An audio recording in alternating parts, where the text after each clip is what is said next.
texto nos diz o seguinte: Então Bildade de Suá respondeu: O domínio e o temor pertencem a Deus. Ele impõe ordem nas alturas que a ele pertencem. Seria possível contar os seus exércitos e a sua luz sobre quem não se levanta?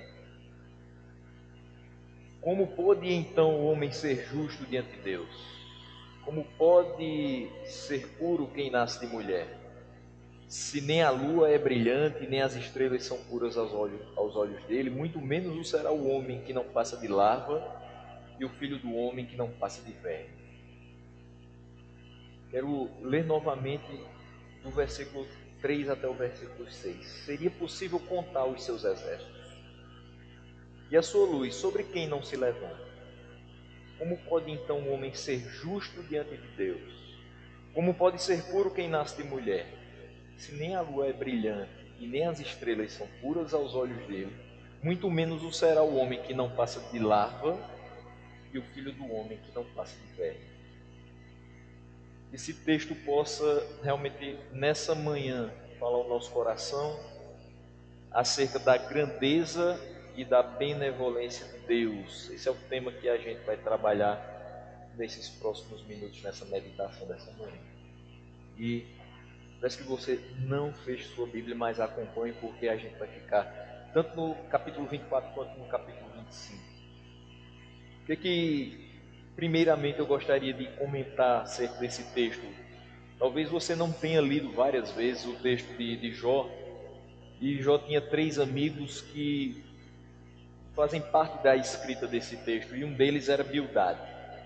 É justamente quem fala nesses 6 versículos. Então Bildade é um dos 3 amigos de Jó, e os seus discursos são apresentados em 3 capítulos, 8, 18 e o 25. Quem era Bildade, além de ser amigo de Jó? Era um moralista tradicional. Então, se a gente fosse encaixar a Bildade em uma das tantas, em um dos tantos grupos de crentes daquela época, a gente poderia dizer que ele era um fariseu. Não na conotação que a gente tem hoje, mas na conotação de dizer que ele guardava tanto a lei de Deus, e ele era tão ferrenho nessa guarda, que ele se tornava um moralista. Ele levava ao pé da letra muito aquilo que a Escritura dizia.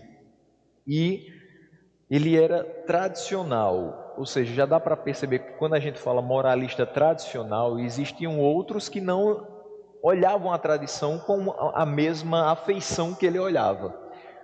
Da mesma maneira que hoje a gente tem pessoas que se apegam demais a tradições e não percebem que o tempo vai passando e a gente, por mais que guarde a palavra de Deus, a gente acompanha esse tempo.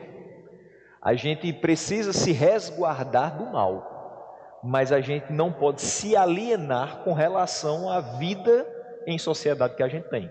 Então a gente precisa estar antenado, precisa estar atualizado com relação à realidade da vida, mas guardando a palavra de Deus. Se a gente fosse resumir isso numa frase muito curtinha, seria estar junto, mas sem se misturar. Então a gente precisa estar junto com as outras pessoas, mas sem se misturar com o pecado que elas cometem.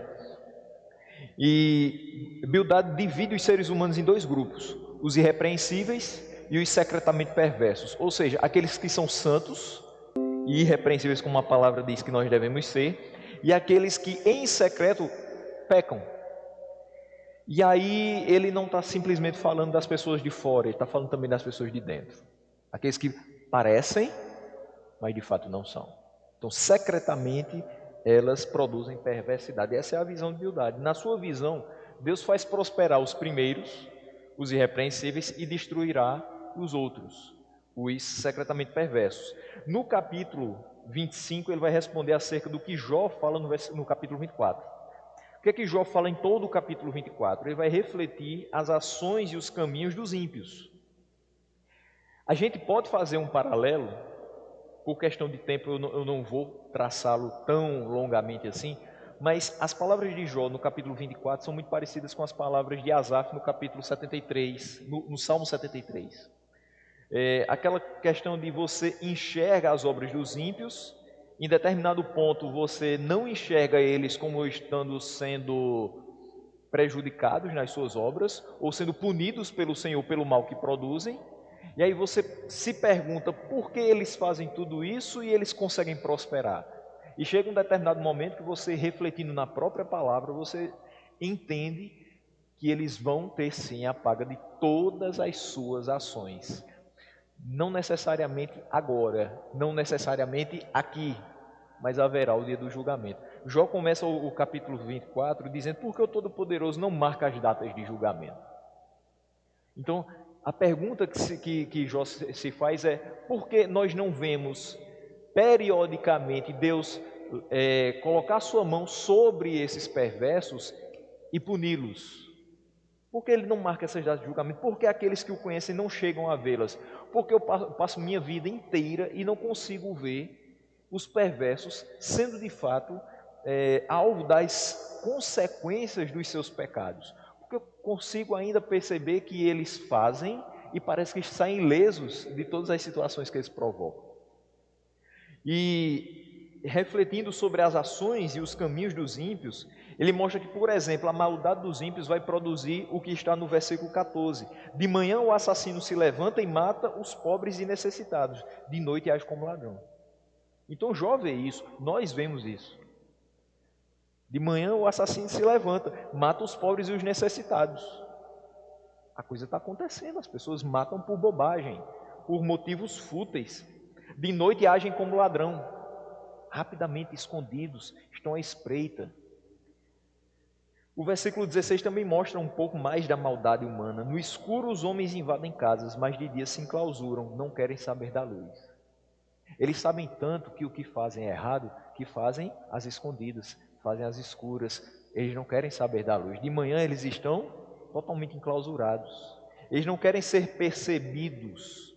Eles querem tomar o que não lhes pertence, mas de modo que alguém não os veja. Posteriormente, Jó faz questão de ressaltar no versículo 22: Deus, por seu poder, os arranca. Embora firmemente estabelecidos, a vida deles não tem segurança. Então, o que é que Jó está querendo concluir ao passo que ele vai, lendo a própria palavra, vai meditando na ação de Deus? Parece que Deus é tão paciente que vai deixando as pessoas continuarem a pecar, não vai ter consequência desse pecado? Tem. Deus, por seu poder, os arranca. Não existe o crime perfeito. Uma hora você terá, sim, a consequência daquele erro. Uma hora você vai pagar por ele.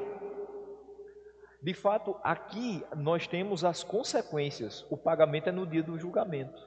Mas essas consequências vêm. Se não para você que praticou, mas para quem está ao seu redor. As suas atitudes boas influenciam as pessoas que estão perto de você, mas as suas atitudes mais têm até maior alcance do que as atitudes boas, porque elas não só prejudicam quem está perto de você, mas qualquer pessoa que estiver dentro daquela situação. Às vezes você faz uma coisa e diz assim: mas eu estou buscando o bem. Você provoca um mal irreparável, porque de boas intenções dizem que o inferno está cheio. Porque a boa intenção não quer dizer que você está agindo segundo a orientação de Deus. A sua intenção, a sua percepção nem sempre vai levar para isso aqui. Então você tem que ter muito cuidado quando diz: eu tenho boas intenções para com isso, sem medir as consequências da sua atitude.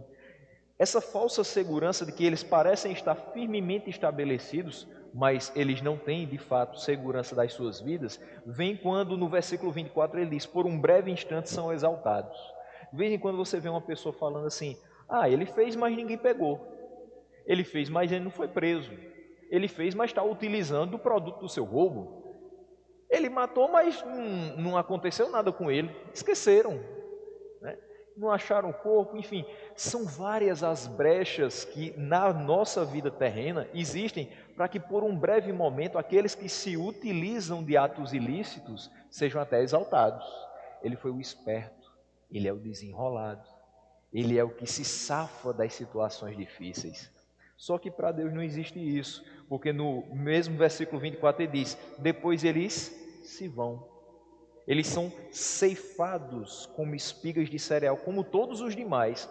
Ou seja, passou por essa vida como um ímpio, praticando tudo que é de maldade e achou que estava seguro, morreu sem nenhuma consequência maior, o julgamento de Deus te espera. Você vai ser ceifado como os demais, você vai morrer como todo mundo. Sua carne vai ser consumida na sepultura e o seu espírito eternamente estará morto, se continuar nessa prática. Então, por mais que achem que estão saindo ilesos das suas transgressões, Deus está contemplando cada um deles e vai sim lhe dar a paga de tudo isso. E Jó pergunta: se não é assim, quem poderá provar que minto e reduzir a nada das minhas palavras? No versículo 25. Estou vendo o homem mau, o ímpio, e eu sei que Deus vai fazer com que ele pague por tudo isso. Se não aqui no dia do julgamento. Alguém pode dizer que eu estou mentindo? Alguém pode dizer que eles não receberão a paga das suas atitudes? Alguém pode reduzir as minhas palavras a nada? E Bildad vai responder justamente essa pergunta nos 6 versículos do capítulo 25 que a gente leu. E nas palavras iniciais, Bildad vai expor o seguinte: o domínio e o temor pertencem a Deus. Versículo 2, na parte A. Bildad vai dizer: o domínio e o temor pertencem a Deus, ou seja, Deus é poderoso e Deus é grande. Quando alguém estiver fazendo algo errado, às escondidas, lembre-se, Deus é grande, Ele está em todo o lugar. Não somente isso, Ele é poderoso. Você pode se achar poderoso porque conseguiu fazer alguma coisa sem ninguém pegar você no flagra. Mas o flagra já aconteceu. E aquele que é poderoso para estar em todos os locais, a todo instante, é poderoso também para fazer a sua justiça prevalecer. E não deixar que o mal se avolume e tome controle de todas as situações. Pelo contrário, Ele continua no controle de todas as coisas. Quando Ele diz tudo está sob o domínio pertence a Deus, então tudo está sob o controle de Deus. Inclusive as questões desagradáveis, as questões más que nós passamos. Quando nós pensamos, por exemplo, nas dificuldades que a gente passa e como é que a gente sai dessas dificuldades, dá para concluir que Deus agiu em todas as coisas para o nosso bem, ou seja, Ele controlou todas as variáveis de um modo que nós fôssemos bem-sucedidos em meio às adversidades. Tem coisa que acontece, você diz: eu não sei como é que eu vou sair daqui. Como é que eu vou sair dessa situação? Não tenho ideia. E de repente para a gente, no tempo certo de Deus, as coisas acontecem. Você sai daquela situação e você diz: consegui. Não, você não conseguiu. Deus fez com que você saísse. Deus tem o controle de tudo e age em todas as coisas. É isso que diz Romanos 8:28. Deus age em todas as coisas para o bem daqueles que o amam. Mas isso só experimenta quem de fato ama a Deus, quem de fato foi chamado segundo o seu propósito. Qual o propósito? De honrá-lo, de obedecê-lo, de estar santa e irrepreensivelmente na sua presença. Então, o ímpio, o pensamento dele é: Deus não está me vendo. Ele não está se preocupando com isso. Ele não vai me punir, porque até o presente momento eu venho me safando de todos os meus maus feitos. Então eu vou passar por essa vida tranquilo, Deus não está me vendo. Mas como Bildad bem falou, o domínio pertence a Ele. Não há nada que fuja do olhar de Deus, não há nada que fuja do controle de Deus e não há nada que aconteça sem ser a vontade de Deus. E no tempo certo, aqueles que por ora não têm sofrido consequências dos seus atos de injustiça e impiedade, vão ser alcançados pela dura mão do Senhor. E Ele vai sim lhe infligir sofrimento correspondente a tudo que eles praticaram. Quando eu falo sobre isso, às vezes a gente só lembra de tocar no assunto a mão poderosa do Senhor a nos guardar, a nos conduzir, a nos curar, mas devemos lembrar também da mão poderosa do Senhor a punir, a se irar contra aqueles que fazem a maldade. E quando eu falo, Ele vai lhes infligir um sofrimento correspondente a tudo que praticam, não quer dizer que o que matou vai morrer da mesma forma que praticou aquele assassinato.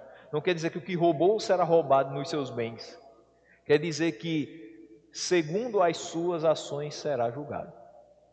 Ou seja, por mais que aqui as consequências dos seus atos não cheguem até ele, vai chegar ao dia, o grande dia do Senhor, para o qual quase ninguém está preparado, mas irá passar.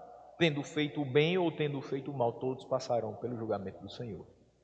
E quando ele diz, ele impõe nas ordens, nas alturas que a ele pertencem, ele diz, o domínio e o poder do Senhor não se aplicam somente à terra, mas aos céus também.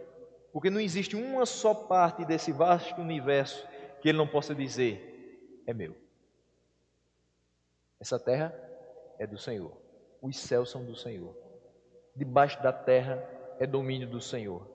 Então ele impõe ordem nas alturas que a ele pertencem. E o versículo 3, Bildade faz a seguinte pergunta: seria possível contar os seus exércitos? Sobre quem ele está falando? Já que ele diz que nas alturas Deus impõe ordem. Está falando dos anjos. Você não sabe a quantidade de anjos. Não dá para contar. Você não sabe quantos, é inimaginável a quantidade de anjos que respondem às ordens do Senhor e trabalham para o cumprimento da sua vontade. Se a gente for olhar para o grande exército de Deus aqui na terra, quantas são as pessoas que hoje olham a palavra de Deus, meditam na palavra de Deus, entendem que devem viver segundo a vontade de Deus e a cumprem? A gente também não sabe. Os números de IBGE e outros órgãos de geografia e estatística seriam muito insuficientes para a gente ter noção de até onde vai o domínio de Deus e até onde foi já o alcance desse evangelho. A gente sabe que ainda falta muita coisa. E é por isso que a gente prega, é por isso que a gente evangeliza, é por isso que a gente ora por quem foi para o campo missionário. Mas entenda que não se pode contar o exército de Deus. Os seres celestiais que estão sob a sua tutela, fazendo a sua ordem, e aqueles que estão aqui também, se dobrando ao senhorio de Deus e fazendo a sua vontade. Tudo está sob o controle de Deus. E ele faz outra pergunta: e a sua luz, sobre quem não se levanta? Sobre quem não se levanta a luz do Senhor? A luz do Senhor sobre todos se levanta. Tudo que está sob o seu domínio empalidece diante dele. Você pode até achar, e eu não fui punido por Deus até agora. Eu sou um ímpio e eu estou me safando das mãos poderosas de Deus a se irar contra mim. Só que o sol, a luz de Deus, ela está sobre todos, se levanta sobre todos e em algum momento irá iluminar as atitudes feitas na escuridão por esse ímpio. Não há nada que fique no oculto. A gente precisa compreender isso. Não há nada que fique escondido dos olhos de Deus. A sua luz sobre todos se levanta. E nessa luz tudo se mostra. Então Deus controla sim, até mesmo aqueles que acham que estão fora do seu controle e que têm o controle da situação. Quantas vezes você já escutou uma pessoa dizer assim: eu estou com o controle da situação? Ou então, outra frase que é muito comum: eu fico muito triste, muito apreensivo quando eu perco o controle da situação. Você nunca teve. Quem tem é Deus. E por que a gente tem tanta ansiedade? Por que a gente se debate tanto com as questões que acontecem na nossa vida? Porque a gente ainda pensa que tem controle sobre alguma coisa. E a gente não descansou do controle que Ele tem. Que Ele sim não perde o controle das coisas. A gente, como nunca o teve, acha que perdeu. Então os olhos do Senhor estão sobre toda a terra, contemplando os maus e os bons. A questão é que os maus não reconhecem isso. Mas nós que reconhecemos precisamos nos afastar até da aparência do mal, para que quando a luz do Senhor se levante sobre nós, não sejamos achados em falta por Ele. Então esse é o Deus grande e tremendo a quem nós servimos, aquele que vê todas as coisas, aquele que ouve todas as coisas, aquele que sonda os nossos corações. Bildade vai demonstrar dos versículos 4 até o 6 o poder, a grandeza de Deus, o domínio de Deus, de forma que não pode se encontrar entre os viventes alguém semelhante a ele.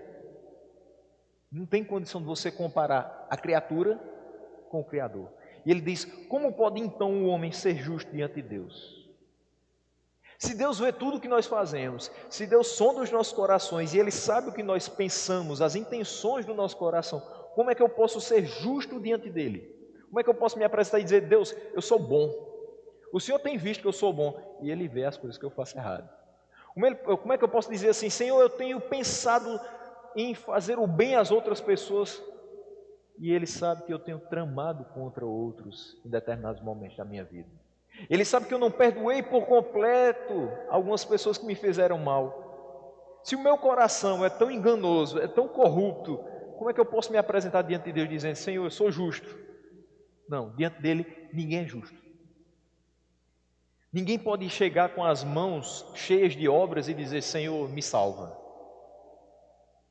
Nós chegamos com mãos vazias, a não ser que cheguemos diante dele, humildemente apresentando os méritos de Cristo. Aí nós não seremos justos por nossas ações, mas justificados mediante o sacrifício de Cristo. Então Bildad pergunta: como pode então um homem ser justo diante de Deus? Como pode ser puro quem nasce de mulher? Não tem como. Você lê outro versículo da palavra de Deus que diz: em pecado e concebeu a minha mãe. O homem nasce e ele já se torna pecador. Por quê? Por conta do pecado de Adão. Em Adão nós somos pecadores, culpados e corruptos. Culpados de ter herdado essa herança adâmica e corruptos porque a natureza que existe em nós é pecaminosa. E ela só será retirada de nós no momento em que o nosso corpo for glorificado. Não tem como fugir dela, tem como batalhar contra ela, todos os dias. Milita carne e espírito dentro de nós, mas nós não temos como nos livrar dela. É por isso que o nosso coração é inclinado sempre para o mal. E aí Paulo fala: eu sei que eu tenho que fazer o bem, mas esse eu não faço. Mas o mal que eu não quero, esse sim eu faço. É porque o nosso coração se inclina para essas coisas. Então, como é que eu posso dizer que sou puro, se o meu coração é inclinado para o mal? Como é que eu posso dizer que eu sou justo, se minhas ações dizem justamente o contrário? Então, um homem nascido de mulher, filho de Adão, não tem em si a capacidade de se justificar dos seus pecados diante de Deus. Essas palavras que Bildad diz aqui vão ecoar as palavras de Elifaz. Em dois outros pontos, muito parecidos os textos, por isso eu fico apenas em uma das declarações de Elifaz, que é em Jó 4, versículos 17 a 19, mas quase as mesmas palavras ele vai falar também em Jó 15, 14 a 16. Elifaz diz: poderá algum mortal ser mais justo que Deus? Porque se Deus me vê na minha situação pecaminosa e eu digo para Ele que eu sou justo, é porque eu estou querendo ser mais justo que Ele. Ele é quem sabe o que é justiça. Ele é quem sabe até que ponto a justiça dele foi satisfeita na minha vida. Até porque a justiça de Deus só é satisfeita quando Cristo sobe a cruz. Ali a justiça dele é satisfeita. Para todos? Não. Para aqueles que foram chamados segundo o seu propósito. Para aqueles que foram eleitos antes da fundação do mundo. Então, poderá algum mortal ser mais justo que Deus? Poderá algum homem ser mais puro do que o seu Criador? Ele continua falando: se Deus não confia em seus servos, se vê erro nos seus anjos e os acusa, quanto mais nos que moram em casas de barro, cujos alicerces estão no pó, são mais facilmente esmagados que uma traça. O que está dizendo aqui é que a gente pode até ficar um pouco sentido: Deus não confia nos seus servos? Não. Sabe por quê? Porque Ele sabe que nós somos pecadores. Porque Ele sabe que no momento que a gente escutar a voz do nosso coração, a gente parte direto para o pecado. Porque Ele sabe que hoje a gente o honra com os lábios, mas amanhã a gente está difamando o irmão. E a mesma boca às vezes está jorrando água doce e amarga. palavras de bênção e palavras de maldição. Ele sabe quem ele salvou, miseráveis pecadores. Por isso que ele diz que ele não confia nos seus servos. E a relação não é Deus confiar em nós para que nós façamos a vontade dele. Não, é nós confiarmos em Deus para que ele transforme a nossa vida dia após dia e façamos a vontade dele. Não parte de Deus para nós essa confiança. É de nós para Deus. Ele muda o nosso coração, faz com que a gente confie nele e aí sim faça a vontade dele. Eu não tenho como apresentar nada para ele se ele não o fizer por mim. Então eu não posso ser mais justo que Deus, eu não sou mais puro que o meu Criador e eu não posso me apresentar diante dele como se eu não tivesse faltas. Eu não posso mentir sobre o meu pecado. E Bildade aqui vai demonstrar a profundeza da depravação humana, talvez até de um modo exagerado.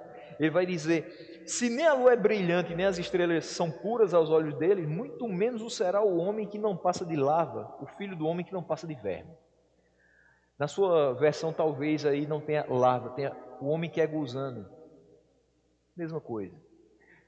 Então Bildade diz, o homem não tem valor nenhum para Deus. Ele aprofunda tanto a depravação humana que ele diz, Deus não vai querer saber desse homem.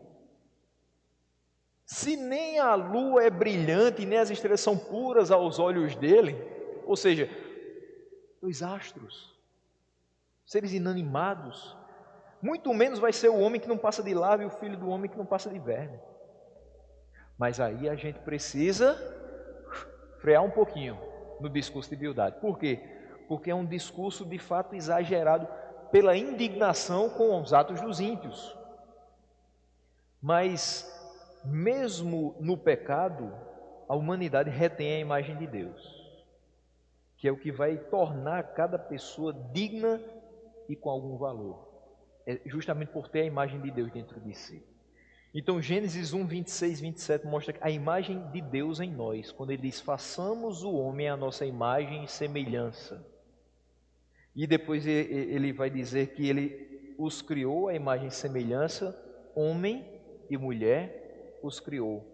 Então o homem e a mulher têm a imagem de Deus em si, foram feitos à imagem e semelhança, ou seja, do modo dele. Nós, com o pecado em Gênesis 3, não temos essa imagem retirada de nós. Sem a imagem de Deus em nós, sem o sopro de vida de Deus em nós, o que é que éramos? Boneco de barro. O homem só passa a ser homem vivente com o sopro do Espírito. O homem só passa a ser alguém porque tem a imagem de Deus em si. Então ele não perde essa imagem. Agora, essa imagem é manchada nele. A sua parte imaterial, o seu espírito, a sua alma, de fato não vai ter capacidade de compreender as coisas espirituais. Então, o homem natural não discerne as coisas espirituais. O homem natural é o quê? É um homem que é apenas carne e osso, continua com a imagem de Deus em si, mas totalmente manchada pelo pecado. E esse homem espiritual, quem é ele? É o homem, sim, carne e osso, com a imagem de Deus em si, agora limpa, purificada pelo sangue de Cristo, que o justifica e o vivifica novamente. A gente fala muito aqui, o homem morto em seus delitos e pecados. O homem morto em seus delitos e pecados. De fato, o homem está morto em seus delitos e pecados espiritualmente, mas eu não posso dizer que eu estou morto fisicamente. Só que eu vivo fisicamente, produzo coisas que mostram que eu estou morto espiritualmente, se eu não estiver ligado a Deus. A partir do momento que Ele me atrai pela pregação do Evangelho, Ele me faz estar vivo fisicamente e vivo espiritualmente, compreendendo o seu propósito e seguindo os seus desígnios. Então, a visão de Bildade vai se opor ao que diz o Salmo 8, que vai admitir que os seres humanos são infinitamente pequenos quando comparados aos corpos celestiais, mas ainda afirma que Deus o coroou de glória e de honra à humanidade. O que é que diz Salmo 8, do 4 ao 9? Pergunto, que é o homem para que com ele te importes? O salmista mostra, o homem é tão pequeno, por que o Senhor se importa com ele? E o filho do homem, para que com ele te preocupes? Tu o fizeste um pouco menor do que os seres celestiais e o coroaste de glória e de honra. Tu o fizeste dominar sobre as obras de tuas mãos, sobre os seus pés tudo puseste, todos os rebanhos e manadas e até os animais selvagens, as aves dos céus, os peixes do mar e tudo que percorre as veredas dos mares. Senhor, Senhor nosso, como é majestoso o teu nome em toda a terra. Nesse texto aqui o salmista mostra de fato a grandeza de Deus e a bondade de Deus. Mesmo em meio a tanto pecado, mesmo sendo tão pequeno o homem, que a gente poderia até perguntar por que ele se importa e se preocupa com um ser que é tão pequeno, tão insignificante e tão pecaminoso. De fato, aqui a gente pode perceber que Deus nos amou de tal maneira que mesmo sendo indignos, mesmo sendo pecadores, mesmo sendo menores do que os seres celestiais, Ele nos fez dominar sobre as obras das suas mãos, nos coroou de glória e de honra, colocou tudo sobre os nossos pés, todos os rebanhos e manadas, animais selvagens, aves do céu, peixes do mar. Ele colocou tudo isso aqui para que nós fizéssemos uso disso, e tudo isso para a sua honra e glória. Ele dispôs na terra tudo o que era necessário para a vida humana, para que a gente pudesse viver bem, abundantemente, sem necessidades, de modo que a gente fosse a murmurar contra Ele, e também sem exageros, sem excessos, para que a gente viesse a se sentir maior que Ele, mas de uma maneira que a gente o honrasse com o exercício da mordomia. O que é que nós somos nesse universo? Mordomos do Senhor. Nós administramos, cuidamos da criação. E às vezes a gente percebe a criação se voltando contra o ser humano, por não cuidar bem dessa criação, por não administrar corretamente essa criação. A gente percebe o desequilíbrio entre as relações, entre o homem e os animais e a natureza, e assim por diante. Mas nós fomos colocados para isso. Isso mostra que Deus é grande e é bondoso para conosco. Ele não se limitou a enxergar o nosso pecado, mas Ele não somente nos salva, nos livra desse pecado, mas nos faz ter condições de ter uma vida muito diferente do que se ela fosse conduzida por nós mesmos. E aí é fato que ninguém pode deixar de dar crédito às palavras de Jó. O ímpio vai ter a sua recompensa, porque Deus a todos vê, a cada um segundo as suas ações Ele vai recompensar. Os ímpios não têm segurança nas suas vidas. Jó está certo, eles não têm segurança nenhuma, principalmente de vida eterna, mas eles vão ser consumidos como todos os outros com relação ao seu corpo terreno. E pela constatação de que há muitos que praticam a iniquidade, não consideram a Deus, desconhecendo o seu domínio sobre tudo e sobre todos, fica evidente que os seres humanos não podem ser justos e não podem ser santos diante de Deus, que é totalmente santo e justo nos seus desígnios. Se a gente parasse aqui e olhasse apenas para o que Bildad fala, o homem é tão insignificante que Deus não vai olhar para ele. Ele não passa de larva, não passa de verme. Se a gente apenas olhasse para o que Jó fala, os ímpios serão castigados, os ímpios terão a paga dos seus erros, de fato eles serão consumidos. A gente ficaria com o pensamento seguinte: Deus é justo, Deus é santo e Deus é poderoso para punir aqueles que são contrários à sua palavra e à sua vontade. A gente percebeu a grandeza de Deus nas palavras de Jó e nas palavras de Bildad, mas onde se encontra a benevolência, a bondade de Deus? Eu não posso transmitir que Deus é justo, que Deus é vingador, que Deus é poderoso, mas não apresentar um Deus que é bondoso. Porque eu falaria de meio Deus, não o Deus que conhecemos na sua integralidade, o Deus das Escrituras. Então, onde se encontra a benevolência de Deus? A bondade, a benevolência e o amor de Deus se revelam no fato de Ele ter enviado o seu Filho por amor dos seus eleitos, para que mesmo incapazes de se justificar, como diz Jó e como diz Bildade, eles fossem justificados pelo derramado sangue de Cristo e regenerados pelo lavar do seu Espírito Santo. Aí é onde está a bondade de Deus. O mesmo Deus que se ira, se indigna com os atos dos ímpios, é aquele que tem bondade para com os seus eleitos, enviando o seu Filho, amorosamente, para poder salvá-los, para poder justificá-los e perdoar os seus pecados.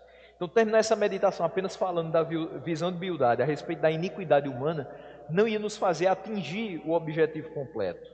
É necessário que o homem se torne consciente dos seus pecados e se arrependa, esse é um ponto, né? E o Espírito Santo o convencerá do pecado, da justiça e do juízo por meio da pregação do Evangelho, mas também é necessário na pregação que o pecador seja informado que há solução para a sua vida, que há sim uma solução desde que ele se renda ao senhorio de Cristo e tenha Ele como seu único e suficiente Salvador. Ele precisa perceber que o mal que ele comete não pode mais ser cometido, que ele precisa viver uma nova vida. E ele precisa compreender também que essa nova vida só existe em Cristo. Mas ele também precisa entender que ele não somente tem uma novidade de vida a ser executada em si a partir da sua ligação com Cristo, mas que tudo aquilo que passou, ele não pode mais trazer à sua lembrança. Aquela culpa, aquela condenação não pode mais existir. A partir do momento que ele está em Cristo, não há mais condenação. E a gente percebe que às vezes o homem se fecha naquela bolha de eu sou indigno, eu sou pecador, eu sou miserável, e ele não sai disso. E ele às vezes quer continuar vivendo como um pecador, como um indigno e como um miserável, porque é isso que eu sou e eu não vou mudar. Em Cristo há sim possibilidade de mudança para o pecador. E não há mais necessidade de que ele passe a pensar a respeito do que fez, mas que ele viva dali para frente. Se não fosse assim, Paulo no caminho de Damasco iria pensar em tudo que tinha feito. Não teria retrocedido na sua ação e a partir dali pregado o Evangelho. Porque ele ia pensar, mas Deus não pode me salvar, porque eu sou isso, eu fiz isso, prendi cristãos, eu persegui, eu não tive o menor respeito pela palavra de Deus, pela figura de Deus, eu não o observei, eu não o reconheci nos meus caminhos, como é que ele pode agora querer me salvar? Porque ele é misericordioso, porque ele é bondoso. Ele se irou profundamente quando você perseguiu os cristãos, mas ele se alegrou profundamente quando você pregou o Evangelho. Ele se irou profundamente quando você pegou cartas de recomendação para prender cristãos nos caminhos onde você passava, mas ele se alegrou profundamente porque você não desistiu mesmo em meio a cadeias. Você pregou o Evangelho. Você se deu, você se doou, você fez muito mais do que muitos poderiam fazer. Então é isso, você não pode apresentar simplesmente o Deus que se ira, mas você precisa apresentar o Deus que é bondoso. Nós temos o Deus que pune os ímpios, mas temos o Deus que ama os seus. Então, nessa manhã, especificamente para você que nos ouve, se você ainda não foi tocado pela palavra de Deus, a minha oração é que Deus se utilize dessas breves palavras para te alcançar e fazer uma obra de restauração que somente Ele pode fazer. E que você possa de fato ser recriado por Ele, se tornar uma nova criatura e deixar o velho homem para trás. E você que ainda está como que numa gangorra, ora você tem momentos de alta, muitas demonstrações de fé, de firmeza, de confiança em Deus, ora em momentos de baixa e frieza espiritual. A minha oração é que Deus a cada dia te dê firmeza, através do conhecimento dEle, ao meditar dia e noite nessa palavra. Desse modo, mesmo ainda pecador, você vai ser cada vez mais certificado de que não há condenação mais na sua vida. Você vai conseguir viver tranquilamente, observando a palavra de Deus e vivendo de acordo com essa palavra. Porque você agora está em Cristo, e aquele que foi alvo do amor de Deus, da graça de Deus, da misericórdia de Deus, de modo algum, ele vai perder a vida eterna, foi garantida na cruz do Calvário. Então, ímpios, arrependam-se. Enquanto é tempo, arrependam-se e se voltem para o Senhor, Rei do Universo. Santos, justificados, remidos, continuem lutando bravamente contra o pecado. Lembrando sempre que Cristo se sacrificou para que você fosse perdoado dos seus pecados e tivesse vida e vida em abundância. Que Deus possa nos abençoar nessa manhã e nos guardar de todo o mal com a sua mão poderosa, que tanto pune o ímpio, quanto abençoa, guarda e protege os seus eleitos. Amém?